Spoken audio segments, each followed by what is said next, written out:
خبر شامل کر رہے ہیں اپنے تحصیل بیہڑ کے رپورٹر زین محمد علی شیخ کی رپورٹ کے مطابق جساف آریسر گروپ سندھ یونیورسٹی کے سابق صدر علی رضا بروہی کو پیٹارو ٹول پلازا سے کوچ سے اتار کر جبری گمشدگی کے خلاف اور بازیابی کے لیے جساف آریسر ضلع سعادت دادو اور سندھ شاگرد سبھا کے رہنماؤں طارق جتھیال، زریاب سومرو، شہزاد بروہی، رحمان پہنور، امجد جتھیال اور دیگر کی رہنمائی میں کارکنان نے جھنڈے، بینر، پلے کارڈ اٹھا کر احتجاجی مظاہرہ کیا۔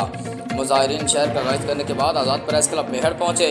جہاں پر سخت نعرے بازی کی گئی۔ انہوں نے خطاب کرتے کہا کہ ریاست ہمارے قومی کارکن علی رضا بروہی کو میہڑ سے کوچ پر جام شروع جانے والے کو پیٹارو ٹول پلازا پر کوچ کو روک کر اس کو جبری طور پر اٹھا کر گم کر دیا ہے، جو ریاست کی ناانصافی ہے۔ انہوں نے مطالبہ کیا کہ فوری طور پر علی رضا بروہی کو آزاد کر کے ہماری بے چینی دور کی جائے، دوسری صورت میں انڈس ہائی وے بند کر دیں۔